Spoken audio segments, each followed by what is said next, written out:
And I will share my screen.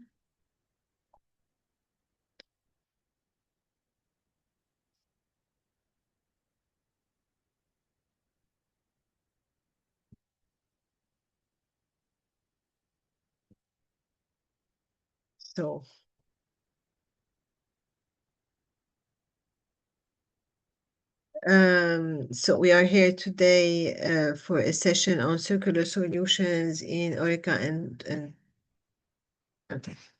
Is it showing here? Yeah, is it sharing?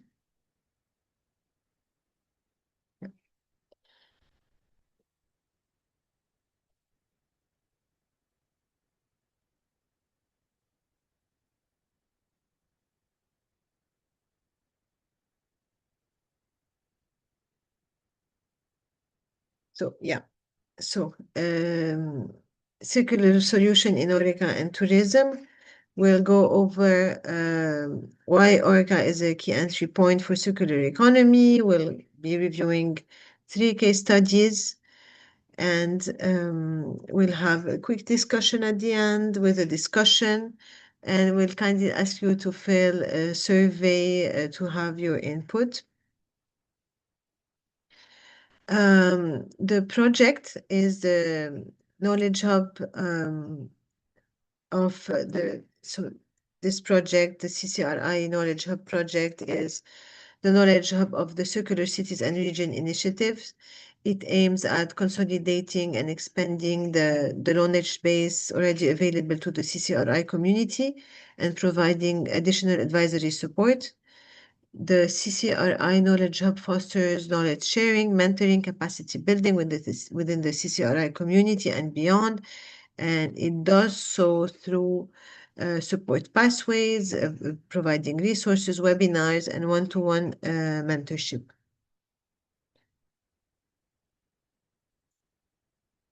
We have here with us 3 speakers.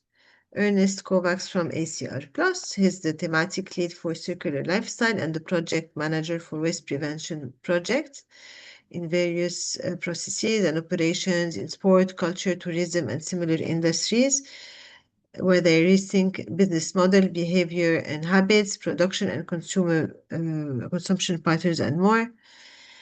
Gregor Schmalzel, from the head of the Lahinia Landscape Park. He's operating under the Development Information Center of Bela Krajina.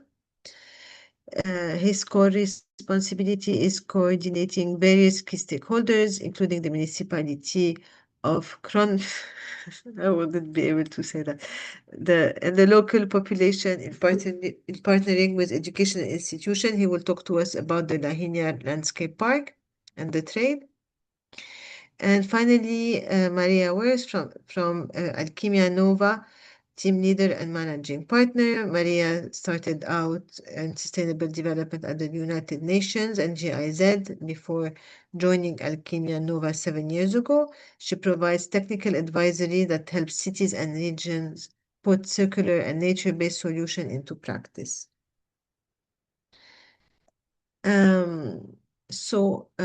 Why this topic? And why HORECA is a key entry point for the circular economy. What we can see from various publications that will be available when I will be sharing the PowerPoint within several publications and sources is that this HORECA is now a direct target of EU circular economy legislation. This sector can no longer be treated as optional, and the EU packaging and packaging waste regulation was entered into force in February 25, and it will be applied as of August 26, introduces very specific restrictions on single-use plastic packaging for food, beverage, and condiments within the HORECA sector, as well as for toiletry products in hotels. And this makes hospitality one of the few sectors explicitly named, which means acting now is just not only having good practice, but also being compliant. Second, the hospitality sector has very low level of circularity. It means that hotels, restaurants, and catering businesses have started doing a few things, but they haven't really changed how they operate. And this means that the cities, the regions, and the business support organization can actually start playing a role in helping them get there. And this is what we will see in those presentations. And finally, any action in HORECA can really generate visible returns and economic returns. And when the businesses make that shift, it usually pays off, not only for the environment, but also commercially. More and more consumers are saying that environmental impact do impact their choices, and sustainable hospitality businesses attract more customers. They build strong reputations and are better positioned for all the regulatory changes that will be coming. And the message is that this should not be considered as a cost. This really should be considered as an investment. If you don't have any questions, I want to make sure that, yeah, I'm admitting. If you don't have any question, we can start. Maybe if there are some questions in the chat. No. Okay. Perfect.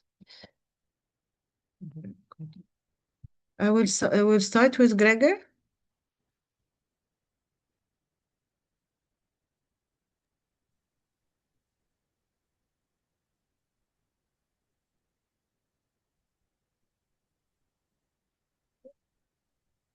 Gregor, you can go ahead. Okay. Hi, everyone. Thank you for joining.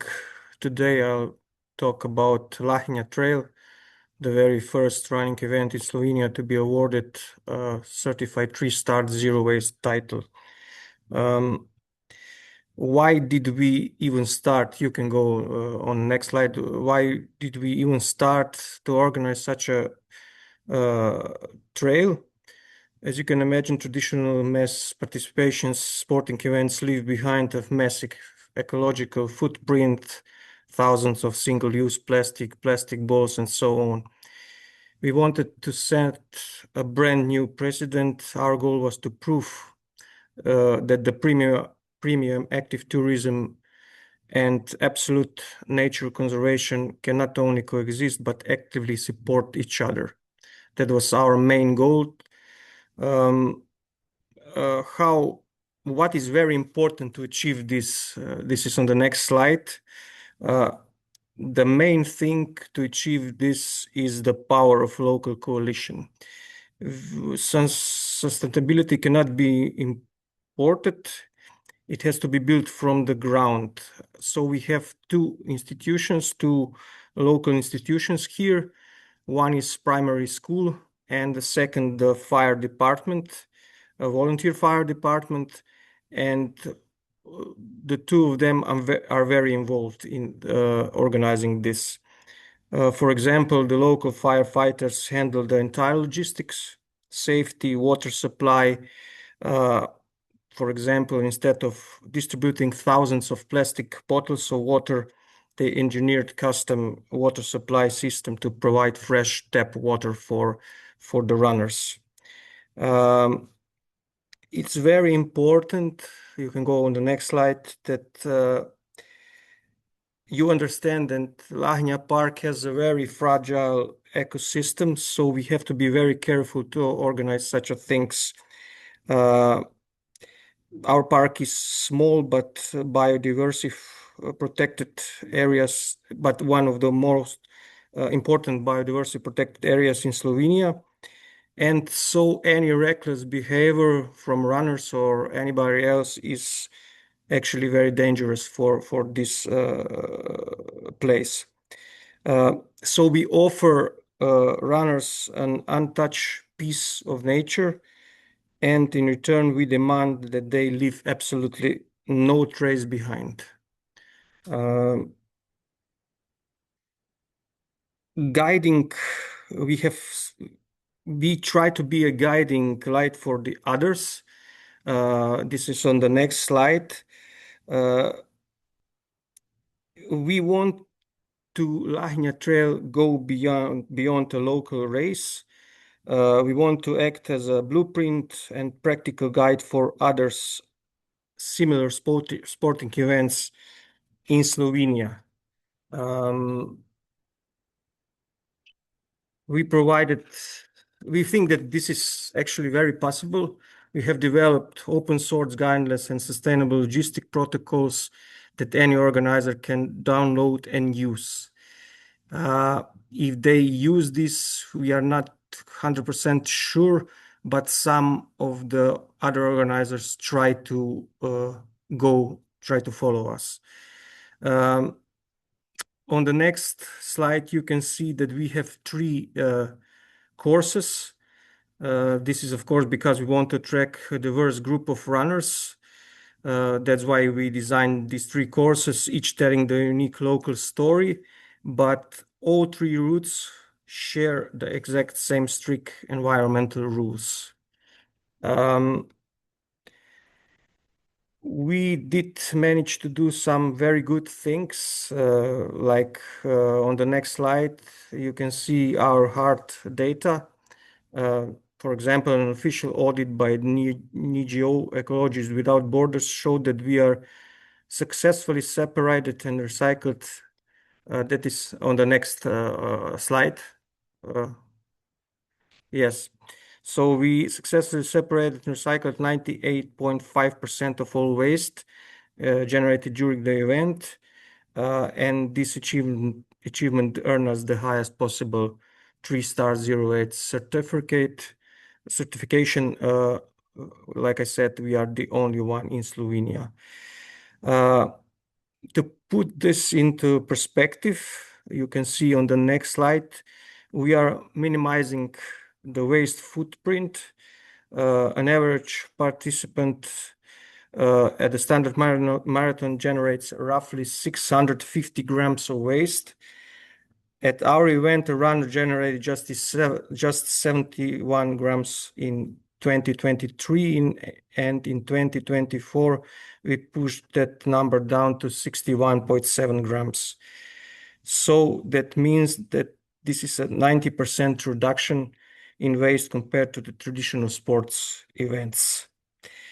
Of course, on the next slide, you can see our main 3-pillar eco framework. How do we achieve that in practice? The first thing is reuse. Single-use plastic is strictly banned.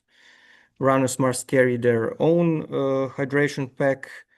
Food is served exclusively in reusable and compostable tableware. Then second thing is local sourcing. We source our food directly from the farmers, eliminating long supply chains or some industrial packaging in plastic, of course. And the third, and this is very important, is our Green Guard. Those are volunteers that are stationed at Eco Islands and they actively assist visitors with precise waste separation. And this is very, very important to organize such a things because people want somebody to show them what to do. On the next slide, we have this proof of scalability because we often or always hear the skeptic argument, zero waste only works for small boutique events of, for example, 50 people. I think that this is a lie, or maybe not complete lie, but I think that we have proven wrong. Over the last few years, our attendance has tripled. Thanks to our solid local partnership and systematic logistic, the average waste per runner actually decreased by 13%. So I think that zero waste only work for small boutique events is a lie, very big lie. For our work, we get some global recognition. Maybe you will see this on the next slide.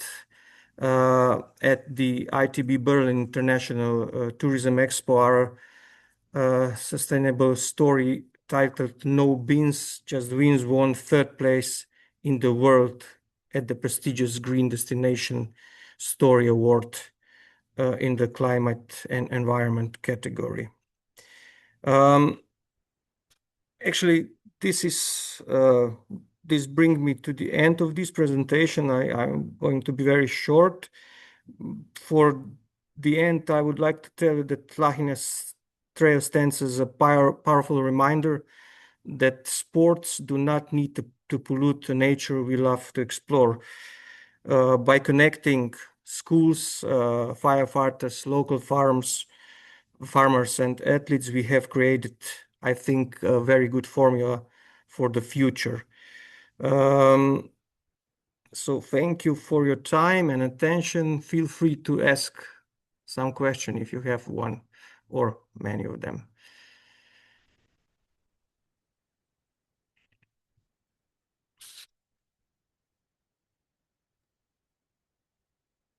Thank you. Thank you, Gregor. Maybe if you don't have questions, maybe we can keep questions until the end.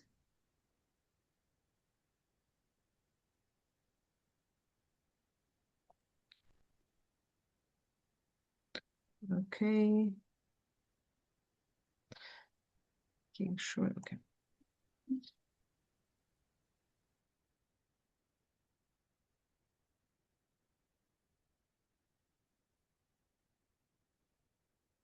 Next, we have with us Ernest.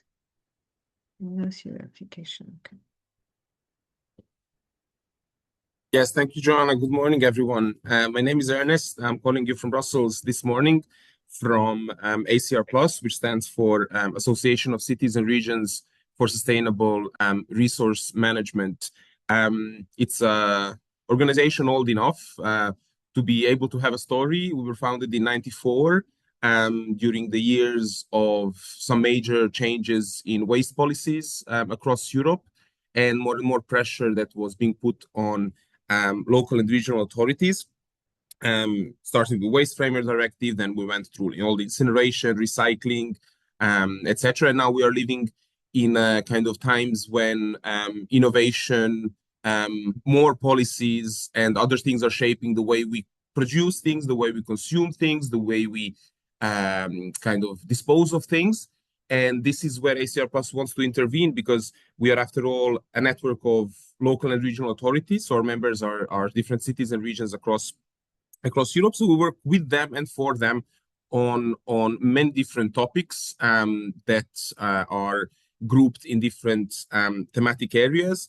Our network itself, as you can see, certain numbers of different members. Some of them here presented also in form of logos. So we have, as you can see, greater city of Porto. We have a lot of members in Ireland, in France, Belgium, and beyond. We also have NGOs. We also have researchers, innovators, and experts in certain fields, because we always need support in different activities that we might not have in-house. So on the next slide, you will see more or less what our structure looks like. We have different portfolios that we developed over the last maybe 5 to 10 years, and they're grouped in these 5 different thematic areas. You can see what they're called. The yellow one, Circular Lifestyles, is the one that I was kind of entrusted with to develop its portfolio to help cities and regions kind of implement different policies. I'm really happy that Joanna mentioned the single-use plastic already, and there are many other policies which are shaping already the way we either go on holidays, the way we attend a football match, the way we go to a music festival, etc.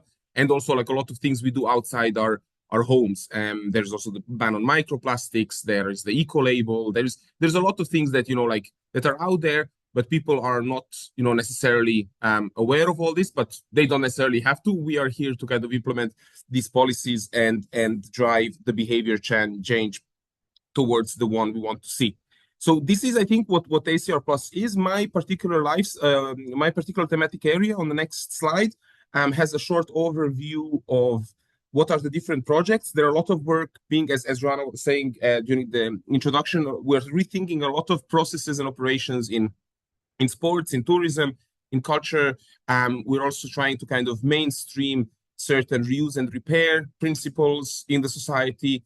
And they're all grouped in different projects, different initiatives, different publications that we published during the year. There were a couple of them that I will mention that we published last year. I will be mentioning them on the go. So for today, what I prepared are kind of three things. One, I like very much the flow because we will stay in the world of sports, bigger scale perhaps than the Lahinia running trail, which of course carries certain challenges. And then I will tell you something about, let's say, two projects, one which is ending, one which just started, and the opportunities for you to partake and to take advantage of them. So the first example I will have is something that I did. I was very, because I'm based in Brussels, and we worked with the Royal Belgian Football Association, the city of Brussels, and the stadium King Baudouin, which is in the north of Brussels. There's a picture of it on the next slide.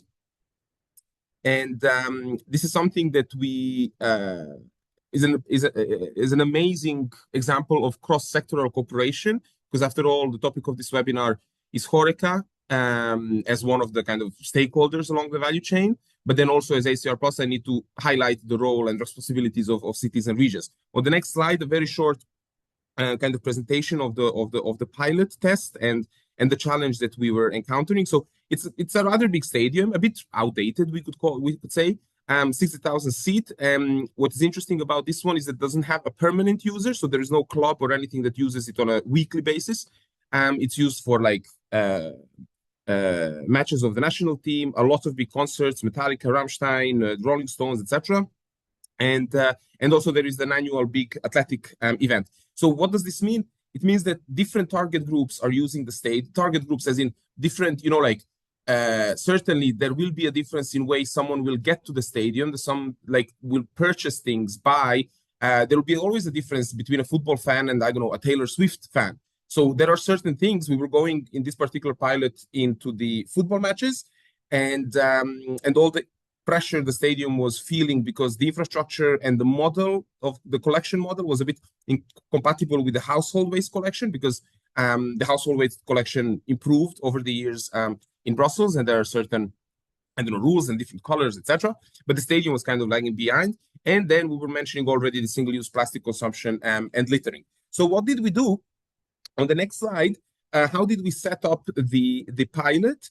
We wanted to look at evidences. We wanted to do an analysis. We wanted to know where to intervene and in what way. So with the when it comes to cross-sectoral cooperation, so obviously the city of Brussels was already keen on improving things. So they opened the doors to the stadium to do analysis. We did it with the Belgian Extended Producer Responsibility Organization, FOS+. We did a sampling to see basically, is there a problem? And if there is a problem, how big is it? And so as you can see now quickly so this was just some quantities for the sampling. And we did it in 3 different places, inside the stadium perimeter, outside the stadium perimeter, and in the streets.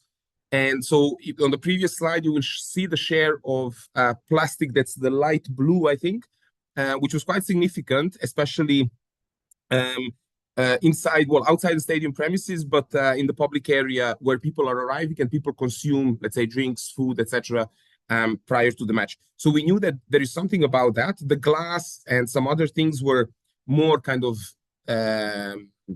something we didn't necessarily need to focus on that much, because some other tests we were doing in Ireland and in Scotland previous years, it was also like the more complicated you make it, the less kind of friendly it is for the user. So sometimes the less is more, and really focus on the quantities that are the biggest and where you can intervene the best.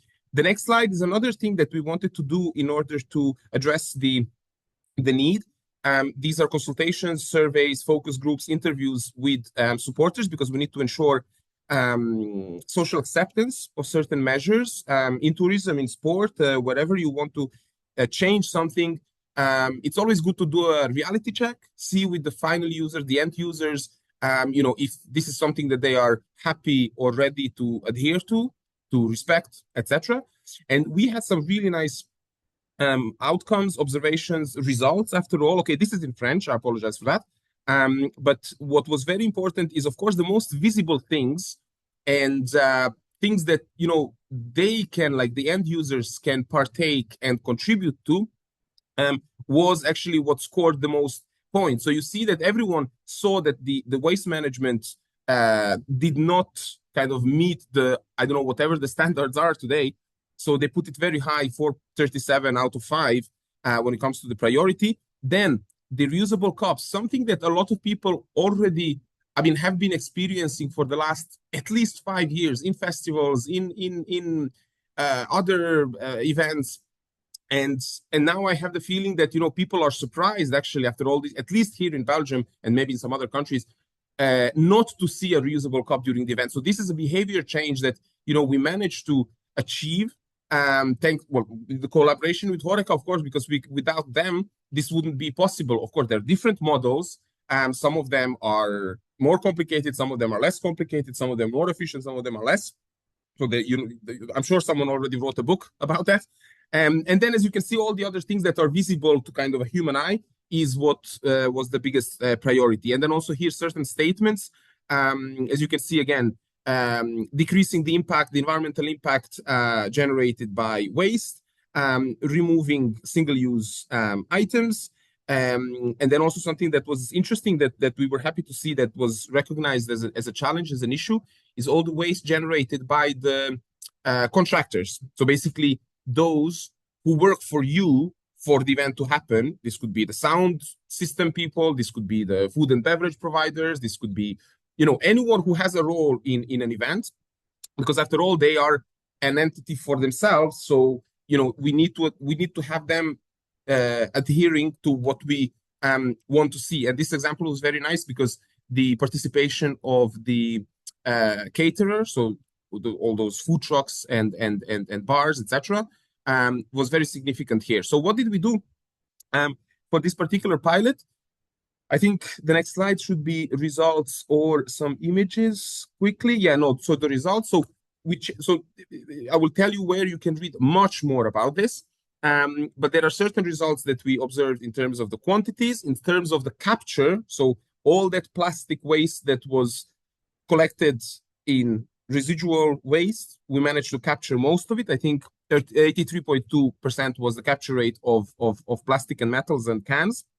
And this, of course, led to the decrease in the total amount of residual waste. There was also some kind of awareness raising and ad hoc collection outside the stadium. I think it was Coca-Cola and AB InBev who was doing this as a part of a contribution.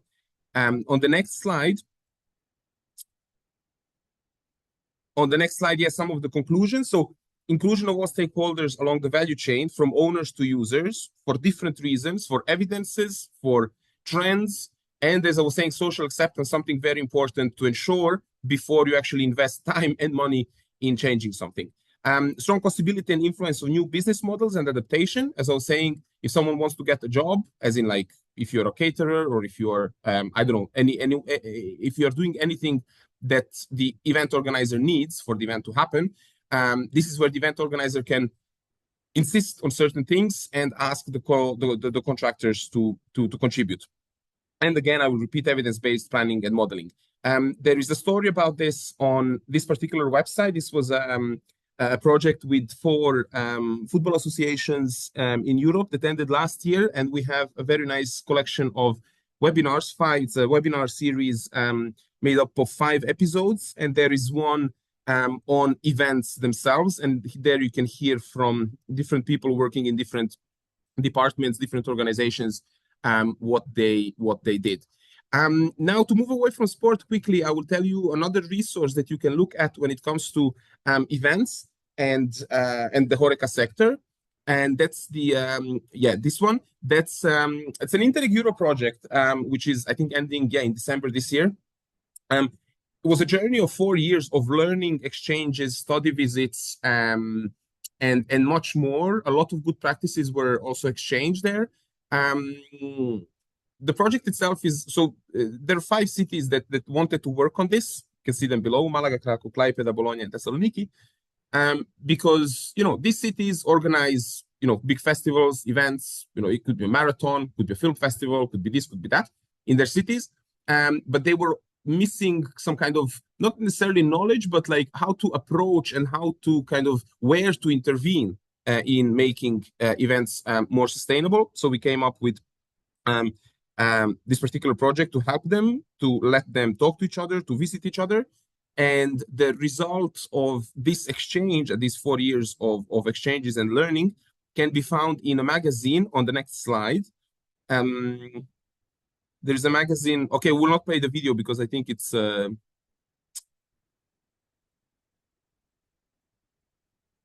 yeah, it probably doesn't make sense. Yeah, it's never a good idea to embed a video.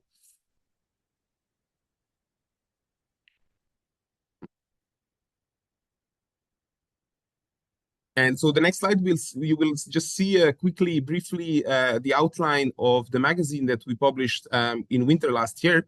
It's a collection of 23 success stories from across Europe within the framework of sustainable events. And we were kind of selecting these good practices from different perspectives, from the procurement perspective, from the user engagement perspective, of course, the framework, which is the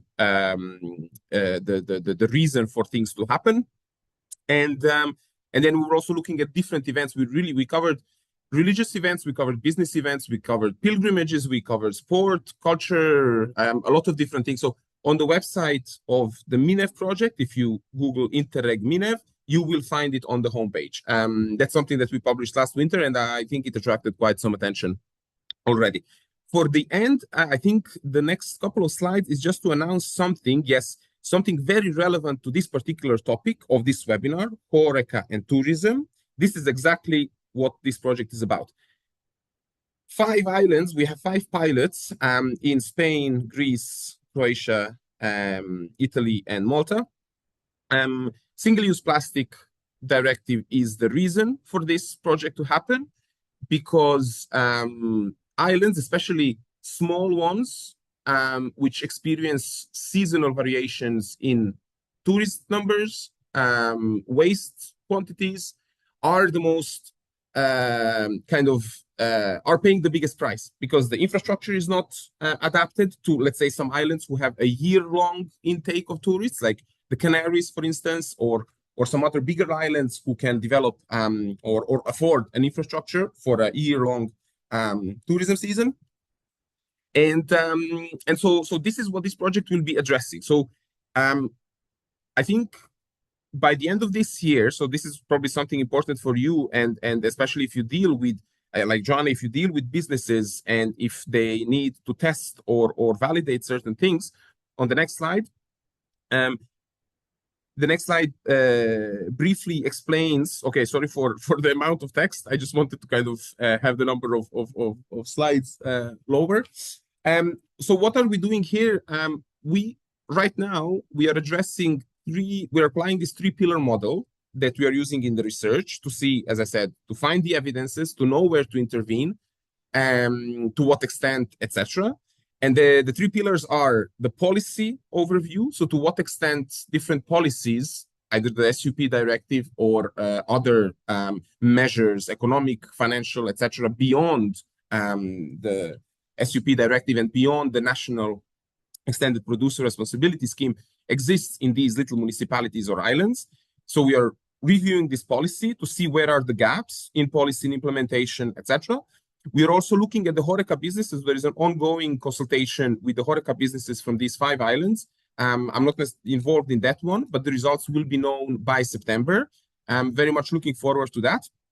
And this consultation is important because we want to address their skills, their experience, expertise, knowledge, and the availability of new business models, because the project itself will be developing and testing new business models. So there will be a whole support program dedicated to the HORECA section and the local and regional authorities.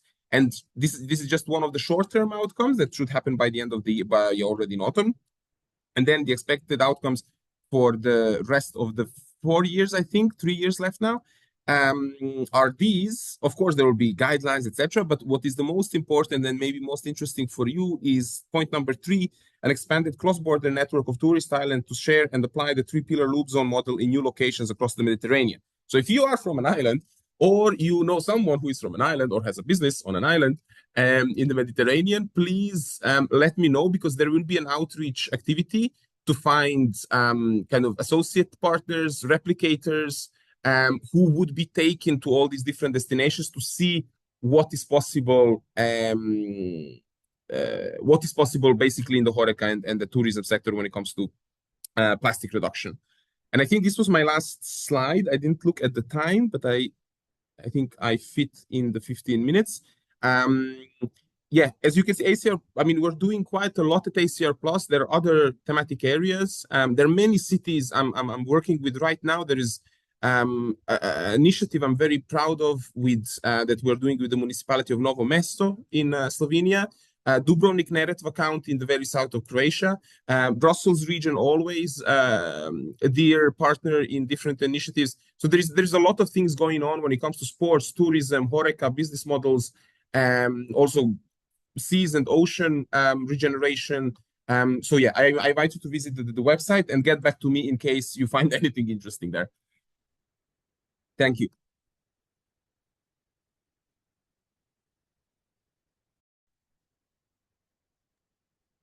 Thank you. Thank you, Ernest.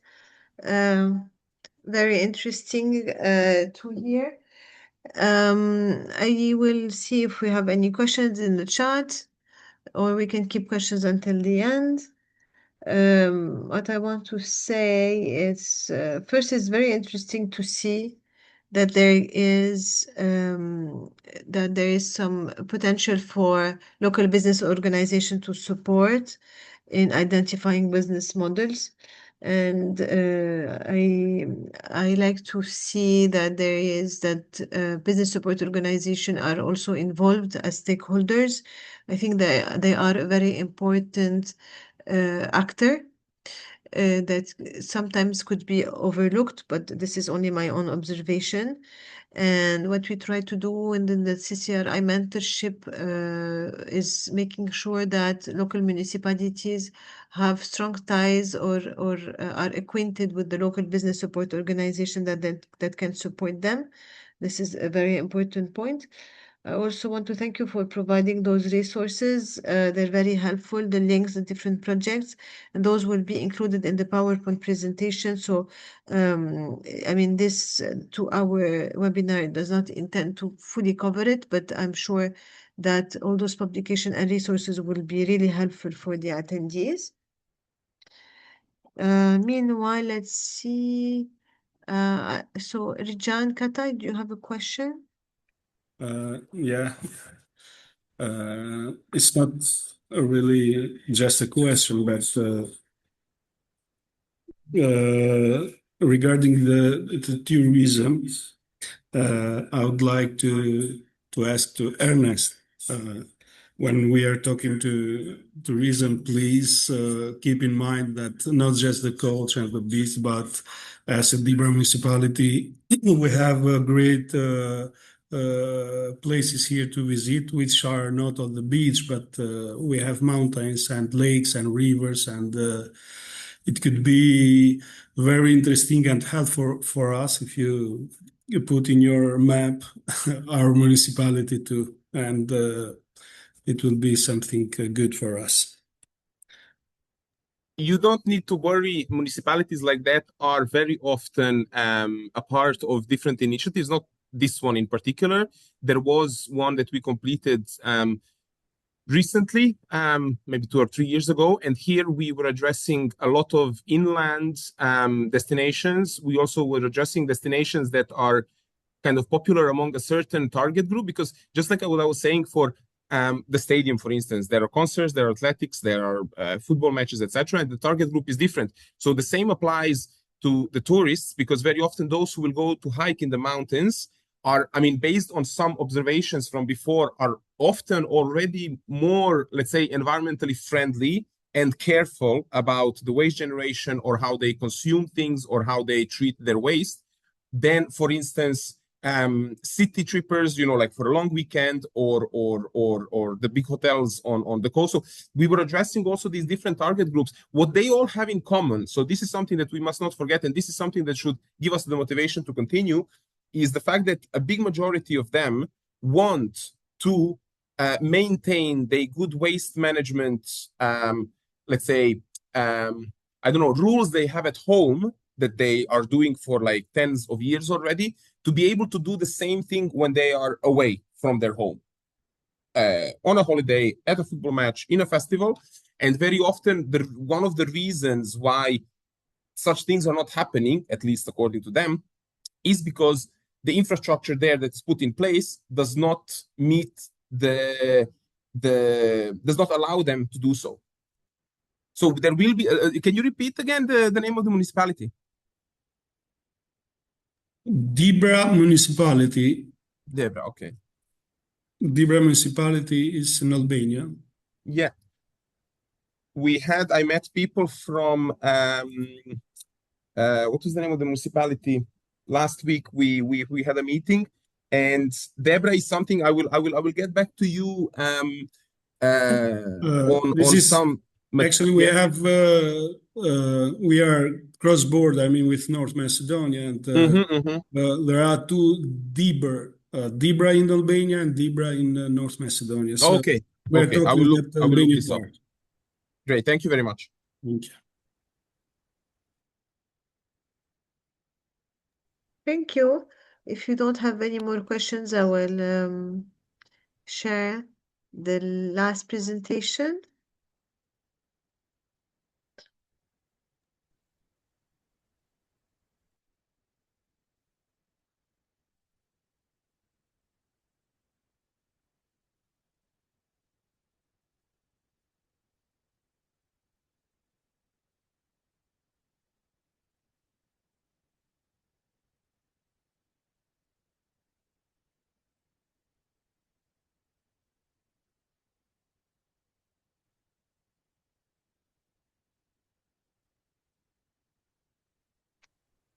Maria, you can go ahead. Sure, thank you. Yeah, so keeping with the topics. So what I will be focused on is a catalog of circular solutions that we have recently developed in a Horizon Europe project, which is ongoing, called Verne. And then highlighting some examples within that catalog of circularity in HORECA SMEs, and some lessons learned from both our research of good practices that we've included in the catalog, as well as also the work in our pilots. But we're still very much within the project. We're very much in the early stages of the pilots, so not quite as advanced as some of the other examples that we heard in both of the presentations. But from the catalog and also experiences from our partners and ourselves, we have some lessons learned that we can share, and I'm curious how much of those experiences we have in common as well with other people. Yeah, next slide, please. Yeah, so just a few words about the institute that I work for, Alchemia Nova. We are a Vienna-based nonprofit SME. It's a particular Austrian thing, I think. And we work on nature-based solutions and circular innovation, and most often an interface. So nature-based solutions for water and nutrient recovery, and circular bioeconomy, and different circular strategies that I'll talk about the range of those as well in a little bit. We are an applied research and innovation company, so we really focus on turning cutting edge research both technology development and governance and management and financing aspects into deployable and replicable and fundable solutions.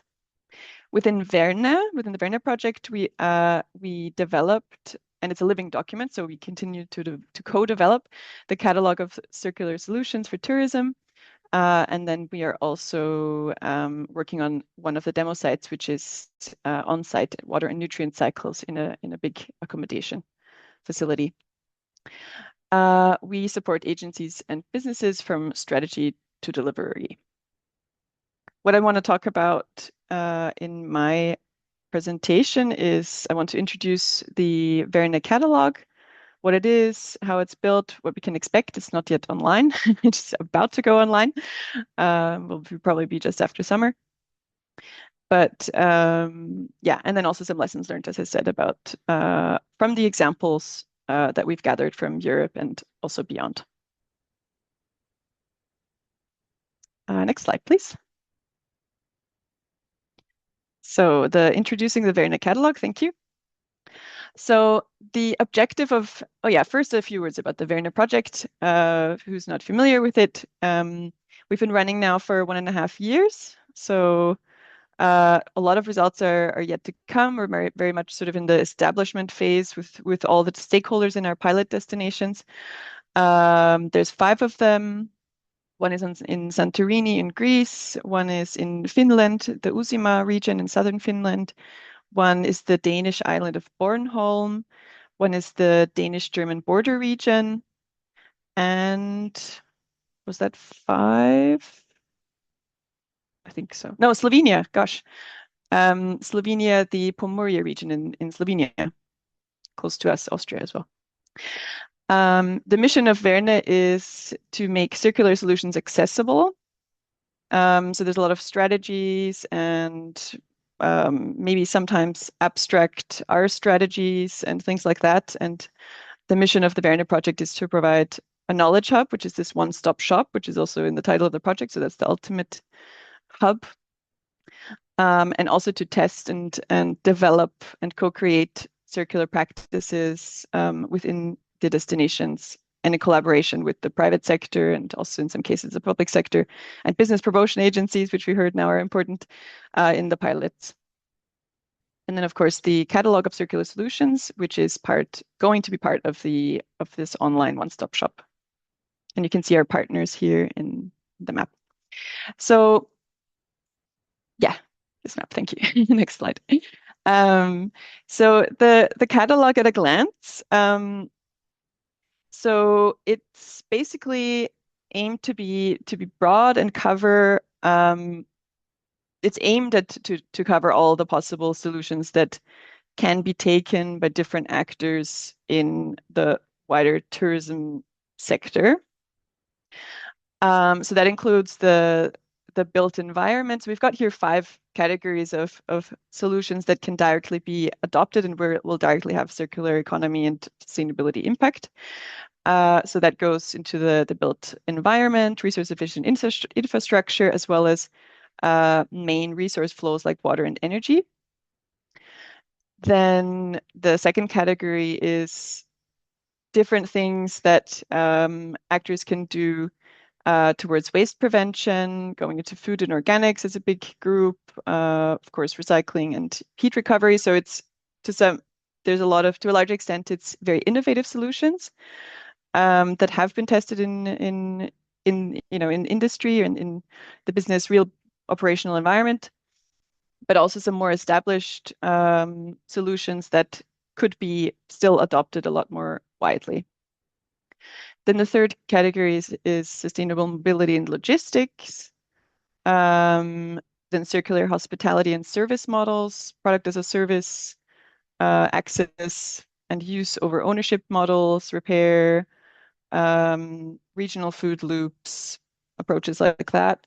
And then very important also nature-based solutions. Nature is a very important asset of tourism.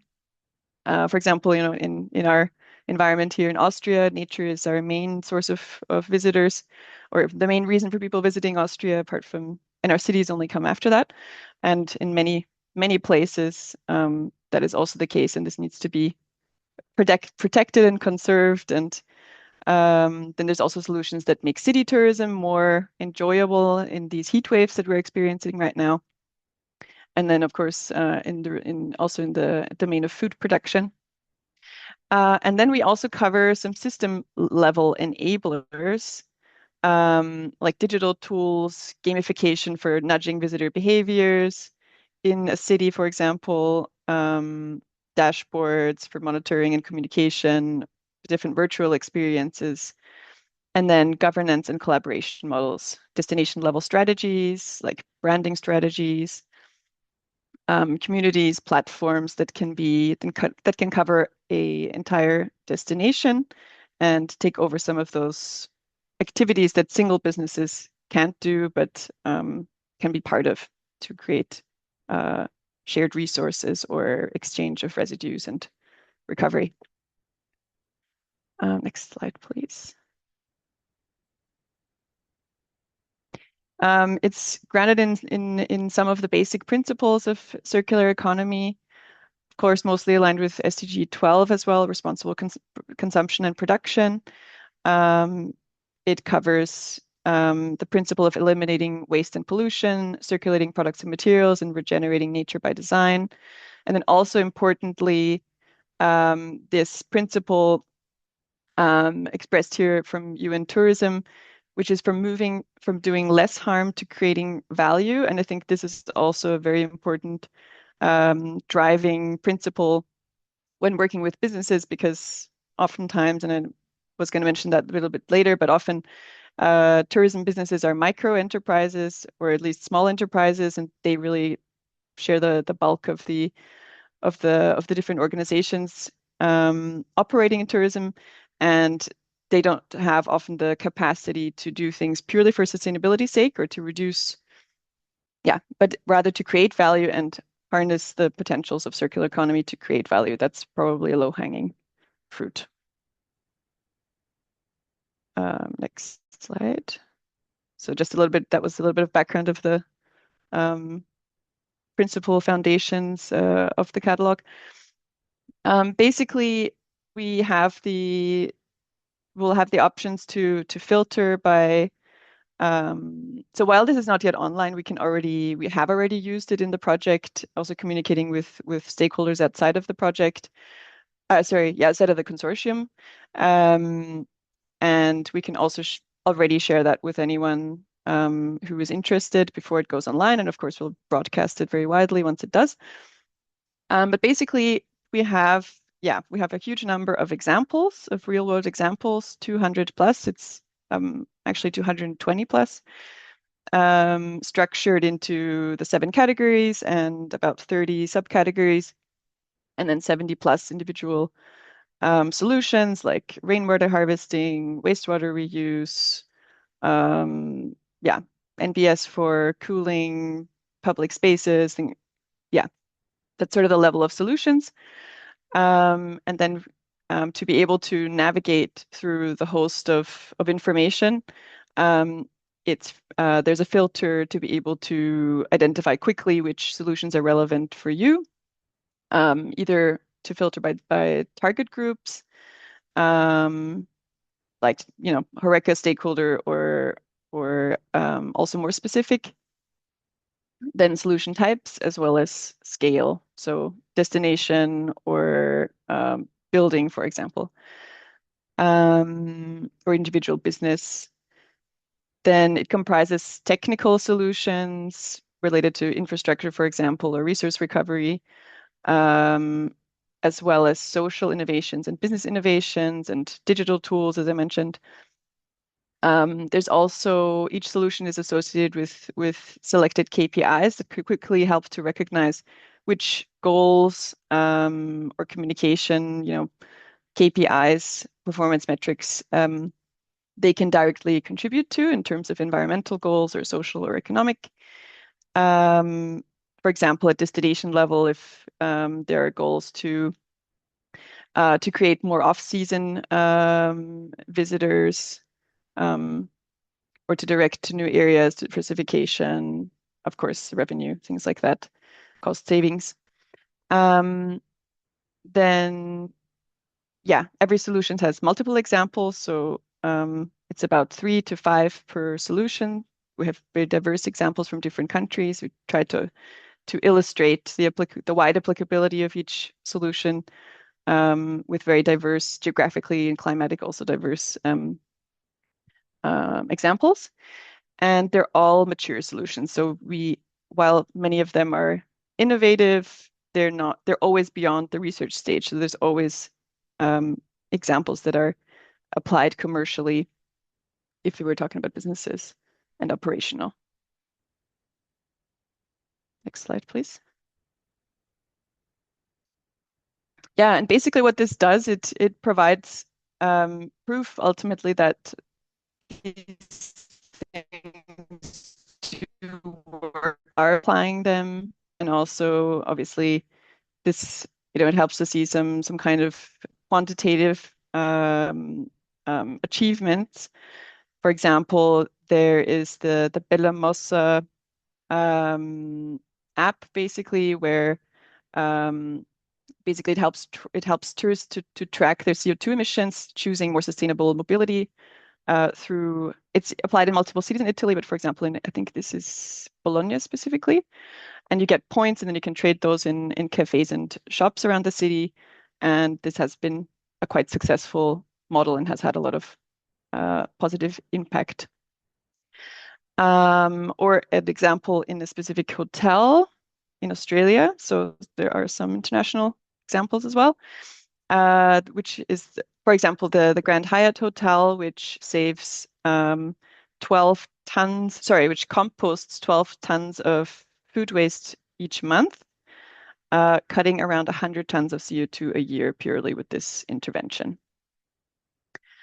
In Aarhus, they have a citywide scheme, a citywide deposit scheme for reusable coffee cups, and they have also succeeded in collecting 735,000 cups and reusing 735,000 cups through this scheme, which otherwise would have been directly, more than that would have been direct single-use waste otherwise. Residual waste as well, because they're often not recyclable. And then another example, which is a restaurant, and well, it's a building that is a restaurant as well as urban food production facility in a single building in Australia. I believe it's Melbourne, if I'm not wrong, called Future Food. And they have had 49,000 visitors in just over 4 years of operation. So drawing a huge number of people to their building. Just to highlight a few of the 200 examples. Yeah, and then some insights that we've had in terms of engaging HORECA SMEs. Next slide, please. So I'm sure as many of you know, most of the HORECA businesses are micro enterprises, and the barriers are just very practical. Even if people are very motivated, they can sometimes not adopt the things that we would like them to do, because they have usually very thin margins. They don't have a lot of spare time. Anyone who's worked in a small hotel or knows people who own a small hotel know that they assume all these different roles. They don't really have a day off, so they don't really have time to do additional things. Many solutions feel designed for large companies and chains. So yeah, assuming that certain things, and maybe also in many cases, solutions are not in fact relevant for them or doable. And then also the aspect of fragmented supply. So single small businesses might not have resource flows that the volumes of resource flows and residues like bio waste or other things don't make any narrow down the options of generating value from those waste streams. Next slide, please. Some of the things that through conversations and engagement and working with different types of institutions in the past has demonstrated to us that peer-to-peer proof is, of course, the most impactful thing you can do. So piloting things, showing people, connecting people to others who have done the same thing already, directly being able to share lessons learned. People trust those who are doing similar things in practice, who know the challenges firsthand. They will trust them more, and that will be a lot more compelling to adopt something rather than if someone who doesn't come from the practice tells them what to do. And of course, related to that, to visible demonstrators. Of course, many things are not directly visible, but for example, we work a lot with on-site water cycles, and that is something physical that you can see and touch.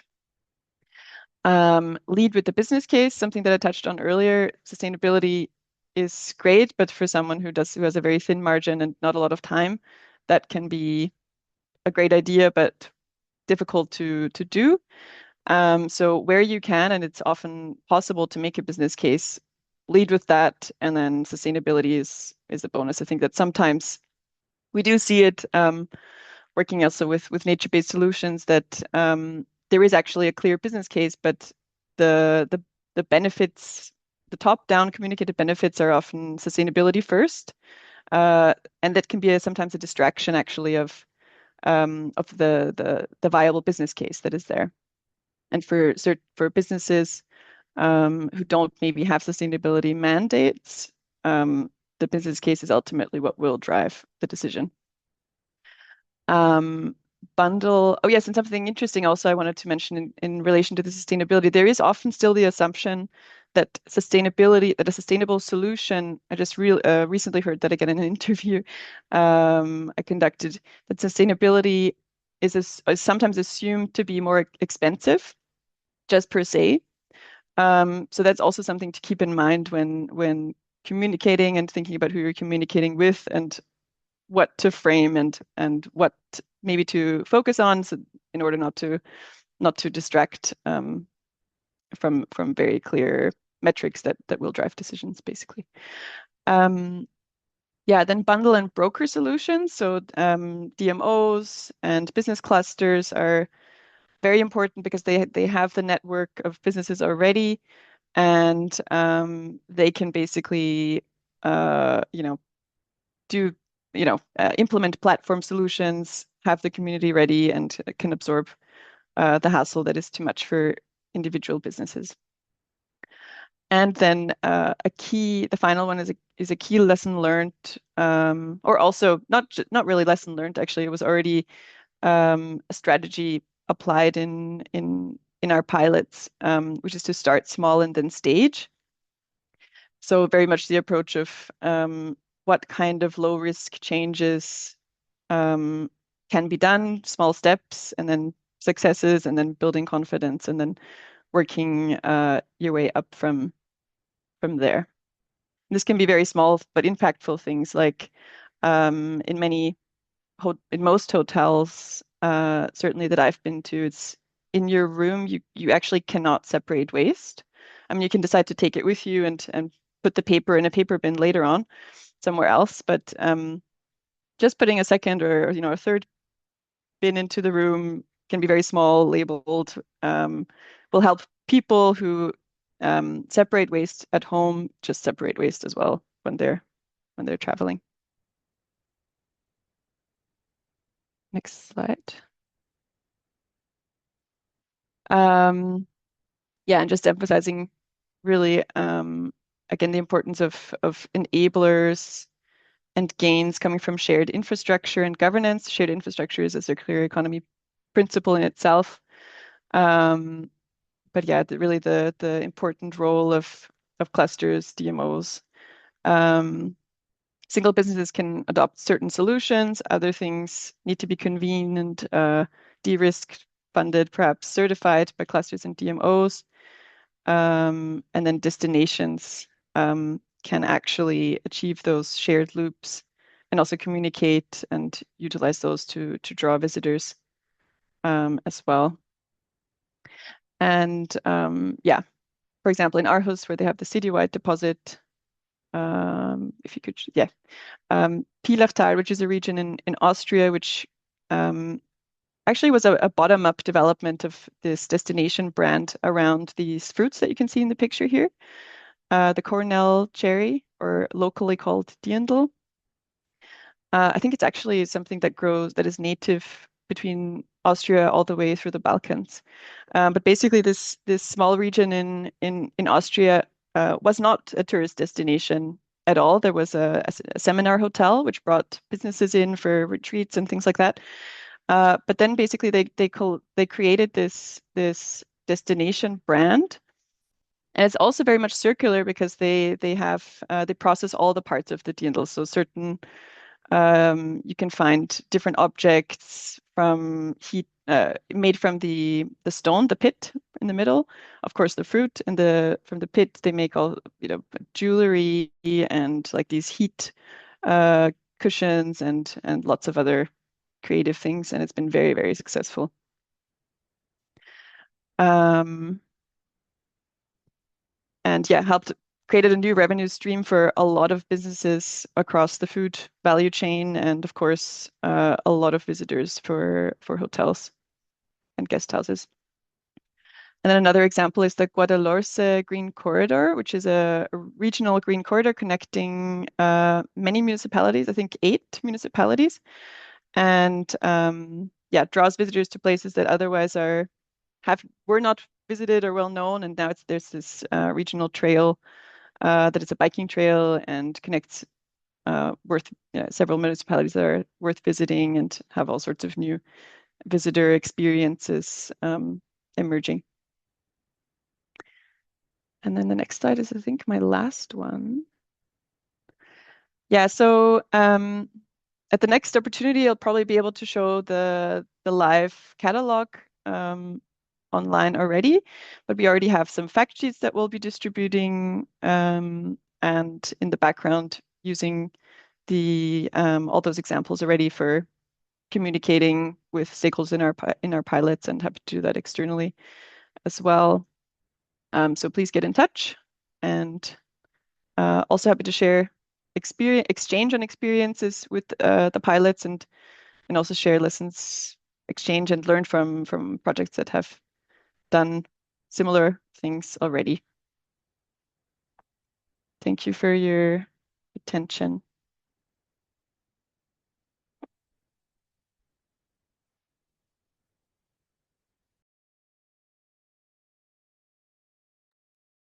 Thank you, Maria. That was very interesting. And looking forward, so you said that the platform is already online with limited resources, but more will be uploaded, right? It's just the project is starting, if I understood correctly. Yeah, the project has started. The placeholder is online, but we actually just had our external peer review and EU review period just now, so that's why it's going to be online all very soon. This is very interesting because whenever we talk to the municipalities we support within the CCRI, sometimes they lack identifying ideas, and this repository or pool can really be helpful to find ideas that would support in the implementation. I also really like the practical approach to SMEs, which are difficult somehow to have on board, and showing them how they can cut costs and how their investment could be they could have a return on investment. Also, that is interesting. And as I said before, always including them in all having a holistic approach on the local level, including everyone, the citizens, the business support organization, the corporate, the small SMEs, etc. Do we have any questions?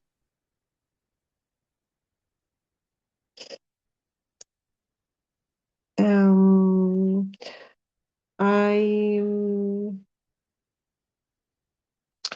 have a question maybe for Gregor. So the Lahina Trail has also developed guidelines and protocols.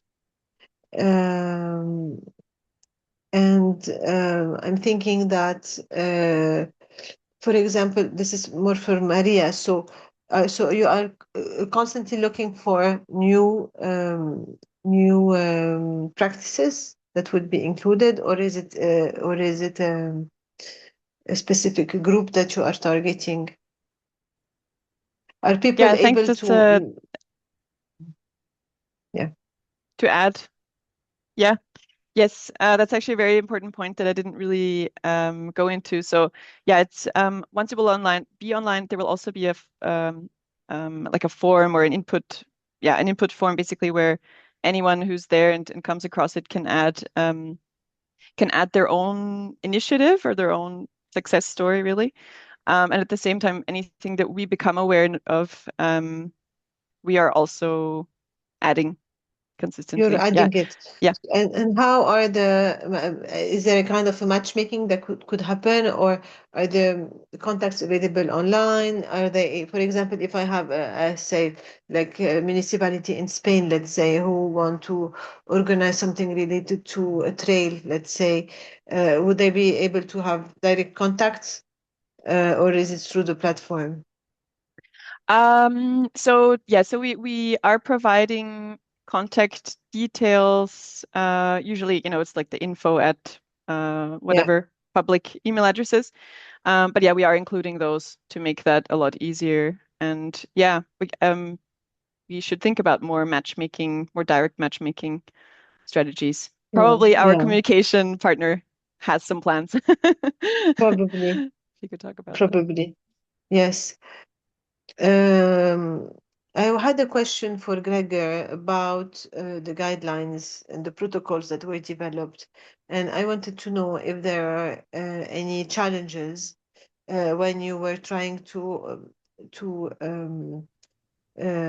have event organizers adopting them.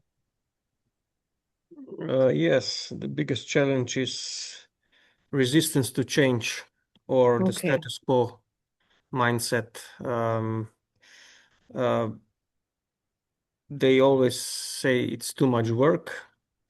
We have not have enough people, or some things. One thing was very surprise for me. I think we underestimate the low level of climate awarenesses. People, organizations are still not, I don't know, they are not prepared. They don't believe that climate is changing. And then they don't think that they have to change.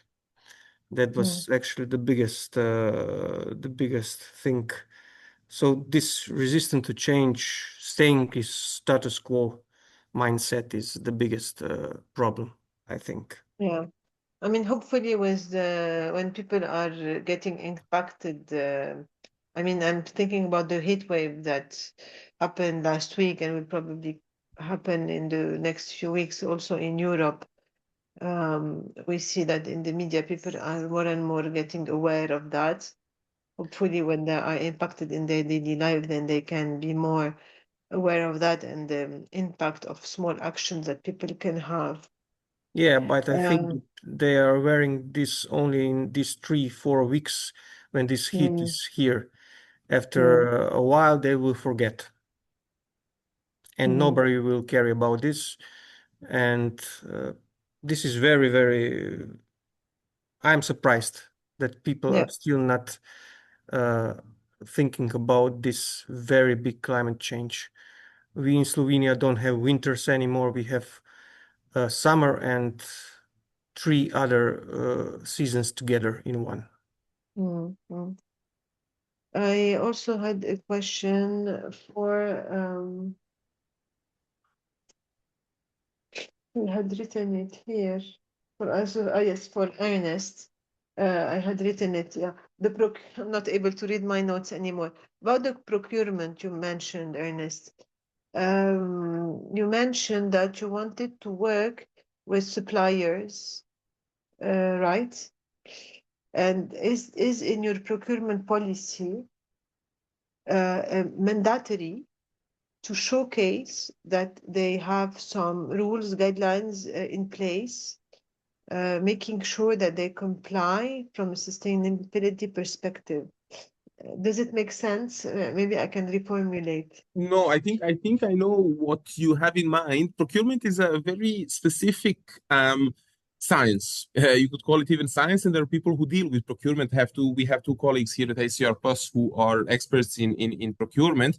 Procurement is something that targets, which public authorities need to uh, respect, follow, etc. The rules, public spending, etc. So when it comes to procurement, as the word procurement, let's just not maybe take it as a general term. It's a very like something relevant to public authorities. Then when it comes to like not procurement, but like let's say a supply chain, if you're a private event organizer, or if you're a festival, or if you're a football club, etc., procurement is not something you need to do because it's your own money, so it's not public money. But still, you can rethink your supply chains and where you source your goods and services from. Like we heard in Slovenia, turning to local, let's say, food supplies for events or things of a certain scale. But here, a lot of interventions can be done. Now, when it comes to the contractors and those we work with, not we at ACR Plus, but let's say event organizers, what I meant by using procurement as a tool to influence and to drive change, yes, it exists, and procurement should be taken also as a gateway to improvements, because after all, it's the public authority who develops the tendering documents and the call for offers, puts the requirements the contractor needs to meet. Is it 100% recycled? Is it the waste? Is it 100% compostable? Is it zero waste? Is it only made of, I don't know, local this and that? Nothing important from overseas. I mean, here you can really play and impose the rules you want actually to see in your community. When it comes to private event organizers, we are coming across more and more. Several years ago, most of these things were voluntary, but now there are cities like Bologna. I was mentioning Bologna. Malaga has the same thing. It's a voluntary thing, but now it's becoming more and more important to have it in order to secure funding from your city or region. So these are different labels. It could be called zero waste event, it could be called green event, because labels, apart from procurement, which can influence how certain providers of goods and services treat the environment, labels are yet another thing. Okay, if too many labels make too many confusion, and then you can start questioning the legitimacy of a certain label, because like labels, okay, but having something that is recognized, something that is issued or given by a relevant entity, is something that can also force, let's say, event organizers to do things differently. So procurement and labels are not to be ignored. Okay. Interesting, thank you. Now I'm thinking that while there is one last component, which is the I have two slides to share with you. Here we have the we'd like to share your feedback. So if we can take like 2 minutes to complete a survey. This is for reporting purposes, just to see a few questions about your satisfaction with this webinar and what you would like to see if you have any comments. So here I would invite you to scan the QR code. And then also I want to share with you the calendar. If you want to take a screenshot, I will be sending this by email, the PowerPoint presentation. But if you want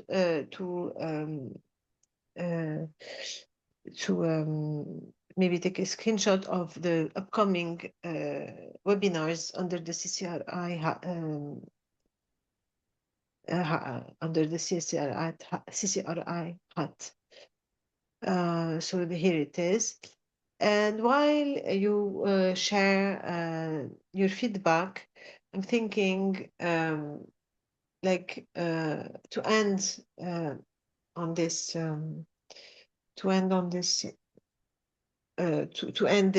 session, what would be maybe like a quick takeaway for this session? And if you would like to write it in the chat, and I can start if you want while you look at this. You want to fill the survey, but for me, as a conclusion, first I want to thank you all for attending the session and for the speakers to have invested time and effort. Really, thank you. This was very interesting. And thank you also for including all those resources and those publications. They will be shared because I think it's important for anyone who wants to learn more to dig deeper after getting all those insights. It's amazing to see how much is being done on circularity in Europe. And I think this is where the CCRI Knowledge Hub really plays a big role in trying to identify all those initiatives to bring them under one umbrella as a one-stop shop, as it was often mentioned. But for me, like one takeaway for today is really it all starts is in very small actions. From what Maria said about having the bins in the hotels to separate, because we separate at home, why not separating at the hotel? Also, as Gregor said, about having green volunteers to educate people on how to sort on site, not only just putting the bins out there, but really having someone overseeing that. All those small actions, I think it really starts with small actions. And I mean, maybe not for our generation, but the next generation, this would come as a habit, and people would no longer be skeptical about climate change, hopefully. Now, if anyone wants to share a takeaway for today in the chat, maybe, or please to open the mic and feel free.